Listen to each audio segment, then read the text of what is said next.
to half the battle. Today, we're all getting some deek. No, I'm never dropping that joke. Look, it's their own damn fault for naming their animation company that. Yes, we're back to the cartoon with the episode The Nozone Conspiracy.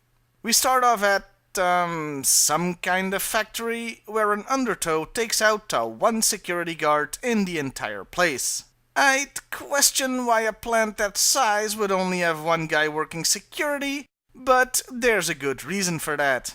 You see, Cobra is attacking a shaving cream factory to steal their product. I'm as lost as you are. Shaving cream? Makes no sense at all. This episode is gonna hurt, isn't it? The Joes, well, some of them, just happened to be in the area and also just happened to hear about the attack. How the hell they'd hear about an attack on a shaving cream factory, I have no freaking idea. Or how they know it's Cobra, even if there is an alarm system they don't tell us about. If you're looking for answers, sorry, I just work here. The Joes arrive, so Cobra bravely retreats as fast as they can, with huge sacks of cream strapped to their boats. Sergeant Slaughter then gives the very intelligent order to fire, causing one of the sacks to explode, providing the world's most innovative smokescreen. Look out! Do you see what I see, Sarge? Cobra's just creamed us with shaving cream. You did that to yourselves, dumbass! As an aside, the audio in this episode is embarrassingly awful. Half the time I have to guess as to what's being said because the music and the sound effects drown out the dialogue. Do you see what I see, Sarge? Cobra's just creamed us with shaving cream. Anyway, the Joes figure out what Cobra wants with the shaving cream. Shaving cream contains aerosols, and aerosols contain chemicals called CFCs. This is the atmosphere of the Earth. The ozone layer, here, protects us from dangerous ultraviolet radiation from the sun. But over Antarctica, the ozone layer is very thin. If Cobra releases CFCs refined from the shaving cream, they can rip a hole in the ozone layer so wide, those ultraviolet rays will zip right through. Oh dear lord, this is gonna be a message show, isn't it? Yep, Cobra wants to destroy the ozone layer. It's not the dumbest plan they've ever had, but, it's up there. Also, why do they want to do this? Once we've blasted the ozone layer to smithereens, the penguins will get nasty sunburns. But so will people all over the world, unless, of course, they're smart enough to buy Nozone.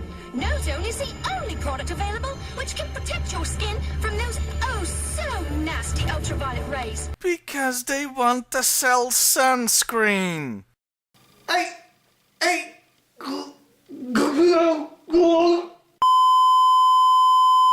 I have notes.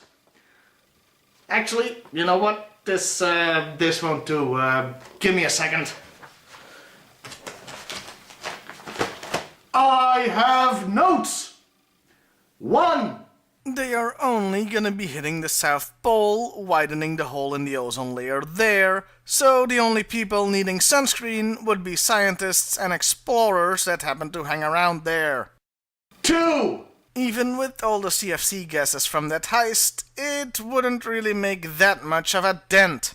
3. CFC gases were added directly to the small cans. They wouldn't be in the shaving foam they stole out of the big-ass storage tanks. 4.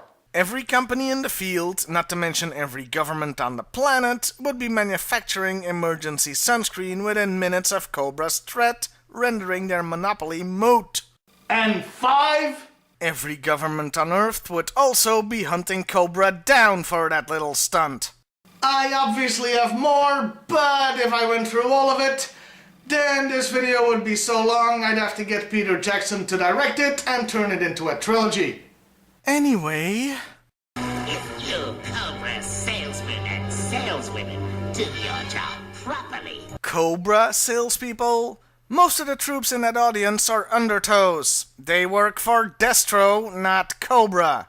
And 3 guesses as to who doesn't appear in this episode. It's this guy. I gotta balance out this negativity or I'm not making it through the episode alive. Okay, something positive. The Cobra base at the South Pole looks really, really nice. It's a good looking model. And Cobra makes commercials for their Nozone. Ozone! No, it's not, Commander. It's Nozone.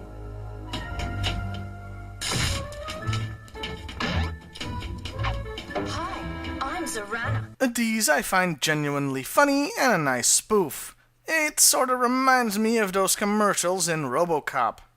Okay, enough positivity, and speaking of commercials, let's see how they turn an attack on a Cobra base into the most blatant ad for toys I've ever seen in the cartoon series. Look lively, fellow snow serpents! We've got visitors from G.I.Joe! So let's give them a real snow serpent welcome! Look out, guys! It looks like we run into a pack of snow serpents. With snow attack forces. Did you get it, kids? These are snow serpents. Go buy lots of them now. Also, they're using Destro's vehicles, not Cobra ones. Poor Destro, he gets no respect. Okay, to be completely fair, the snow serpent thing was before the actual battle, so let's say something nice again. The battle itself, that the Joes win, duh, is very well done and showcases the toys without hitting you over the head with it. They take the base, but the princess is in another castle. No CFCs and no Nozone. So enough of that positivity, because the entire battle was a complete waste of time to stretch out the episode and to sell toys. That's our Deke! Meanwhile, Cobra Commander is selling his sunscreen out of the back of a truck. Hey, those colors. Oh my god, Optimus Prime has gone over to the dark side. Ambush sneaks aboard the truck so he can find their secret base and hopefully the gas. We're on our way, Bullhorn. Sure enough, they take him straight to a mesa where they are putting all the CFC in a giant balloon. God, just saying it out loud makes me feel stupid. Ambush gets discovered and has to stay out of Cobra's grasp. Hey, wait a minute. A mesa that's a secret base, moving crates, and bad guys that are trying to kill you. You know, I'm pretty sure that I've played this level in Half-Life.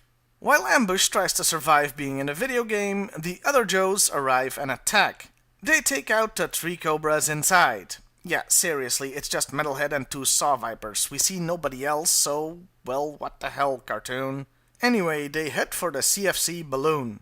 Meanwhile, Sergeant Slaughter confronts Cobra Commander, and this animation really shows how the D cartoon was made for a younger audience. This is almost Looney Tunes levels of action. Sorry, bang face! The commander ends up escaping because of course he does.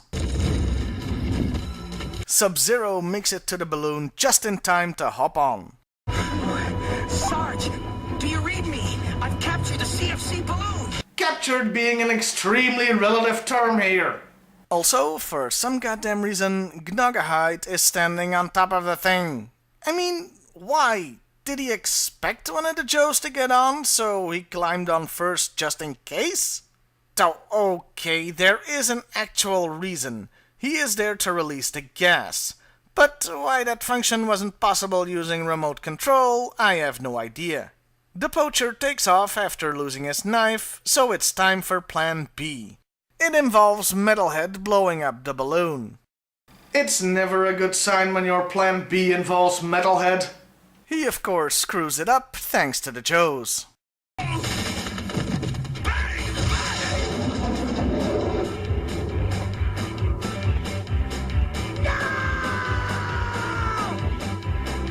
Quick! Change the channel!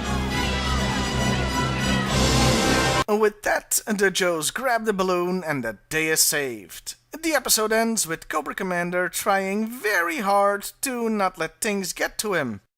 I am not going to get mad. Who cares if I'm stuck with 200 tons of worthless Nozone glop? I like Nozone glop. Your powers of control are extraordinary, Commander! Look, Commander! You've turned on the TV! be something soothing to watch. It's honestly one of the only funny things in the episode, except for the Cobra commercials. Look! It's one of our Nozone commercials! Hi, I'm Zorana, and I'm here to tell you all about Nozone. Nozone! Also, swimsuit Sarana on a bearskin rug, everybody. Rawr. I bet you never expected to see that. And that was the Nozone Conspiracy. How was it? Well, I think I let Cobra Commander himself express my feelings. Apart from a few funny bits and a halfway decent battle, it was atrocious. Unfunny slapstick intended for toddlers, sound quality that I've unfortunately come to expect from Deke, and a plan from Cobra that didn't make any goddamn sense. Also, if the plan had just been tweaked a little, it might have been better. Instead of destroying the whole ozone layer, just widen it over the South Pole, causing the ice to melt, flooding coastal areas. While Cobra previously buying cheap land that's now beachfront property. Yeah, I know, that's basically Lex Luthor's plan from several Superman stories, but it's less insane than what we ended up doing. Only slightly less insane though, I have to admit. Another thing that I've come to expect from Deke happened again. The Baroness was in this episode, blink and you'll miss her, but she has no speaking lines because the budget wasn't there to hire 2 voice actresses. One thing that's a little weird is, why did this episode get made so early in Deke's run? It's clearly a message episode concerning the environment, so why not wait until the Eco-Warriors came out and have them be in the story, since, you know, environmentalism is their whole freaking thing. In conclusion, this was a horrible episode with maybe 1 or 2 bright spots that can't save it, I'm afraid. Best to avoid this one. See you next time, everybody. And hey, why not like, share, and subscribe if that's your thing? Captain Planet, he's our hero.